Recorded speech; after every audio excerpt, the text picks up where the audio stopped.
Assalamualaikum warahmatullahi wabarakatuh. Alhamdulillahilladzi hadana lihadza wa ma kunna linahtadiya lalla an hadanallah. Ashhadu an la ilaha illallah wa ashhadu anna Muhammadan abduhu wa rasuluh la nabiyya ba'da amma ba'du. Yang terhormat Bapak dan Ibu Dewan Juri yang arif dan bijaksana. Selanjutnya, yang saya hormati para penonton video ini yang insya Allah calon penghuni surga. Amin. Allahumma amin.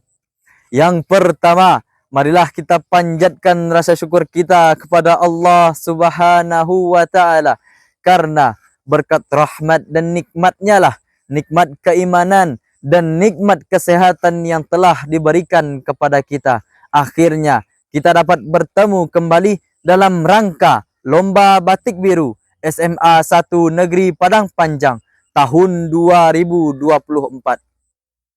Solawat beriringkan salam tidak lupa pula kita hadiahkan buat baginda Nabi besar kita, yakninya Nabi Yuna Muhammad Rasulullah Sallallahu Alaihi Wasallam. Pada kesempatan kali ini, izinkan saya memperkenalkan diri. Perkenalkan, saya Nofri Saputra, utusan dari MAN 4 Tanah Datar, ingin menyampaikan sebuah pidato yang berjudul Pemimpin Masa Depan yang Peduli Terhadap Kemanusiaan. Hadirin, jika kita menyimak salah satu firman Allah Subhanahu wa Ta'ala yang terdapat di dalam kitab yang paling mulia, pasti kita akan menemukan ayat 30 suratul Baqarah. A'udzu billahi minasyaitonir rajim. Bismillahirrahmanirrahim.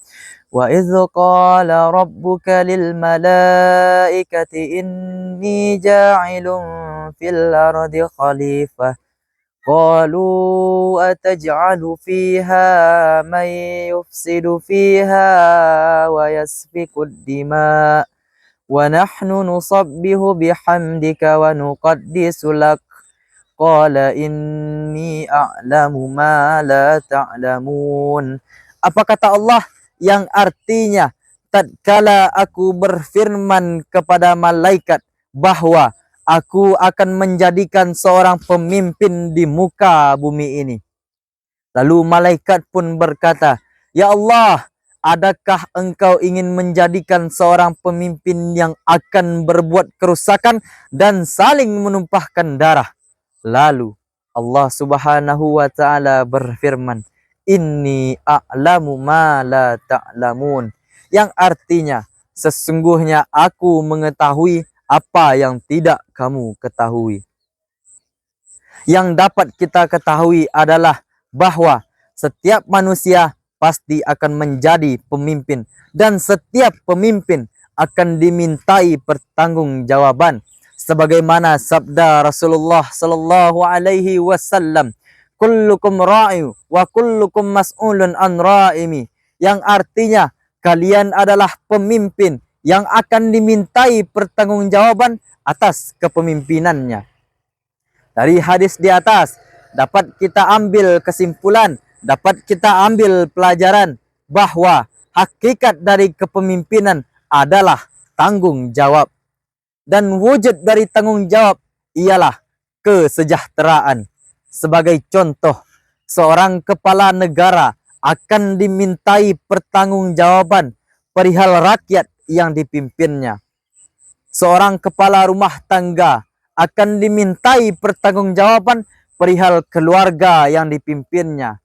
Seorang gubernur, bupati, RT, RW akan dimintai pertanggungjawaban perihal apa yang mereka pimpin.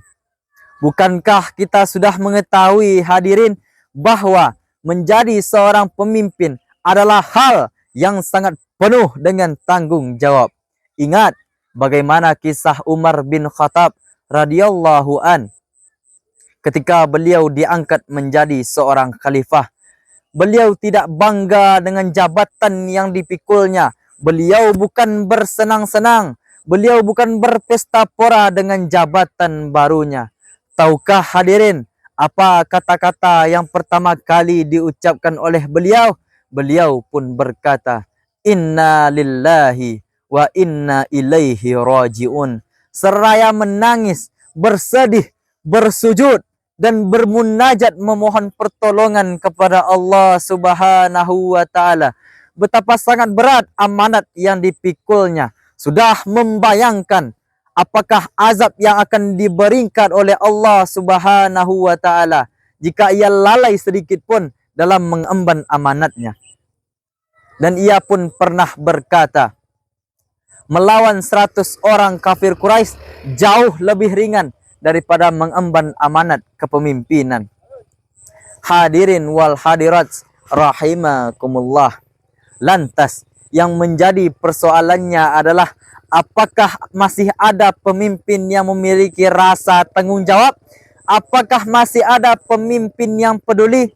Jawabannya adalah alhamdulillah, karena masih ada pemimpin yang patut kita teladani, aparat yang peduli, dan aparat yang dapat mengayomi, walaupun jumlahnya sedikit sekali.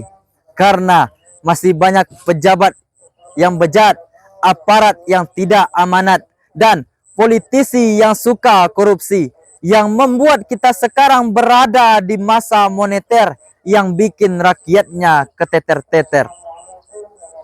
Oleh karena itu, untuk membentuk suatu pemimpin yang baik, yang diperlukan adalah, yang pertama, pemimpin harus memiliki sikap rendah hati, tidak ingin diperlakukan istimewa dari rakyatnya, dan siap menerima kritikan dari rakyatnya.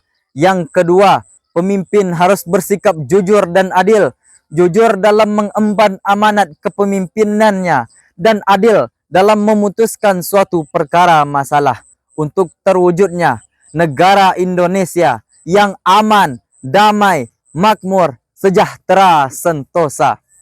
Demikianlah pidato yang dapat saya sampaikan. Kalau ada kata-kata yang salah, mohon dimaafkan. Saya akhiri dengan wabillahi taufik wal hidayah wa ridha wa illahi. Wassalamualaikum warahmatullahi wabarakatuh.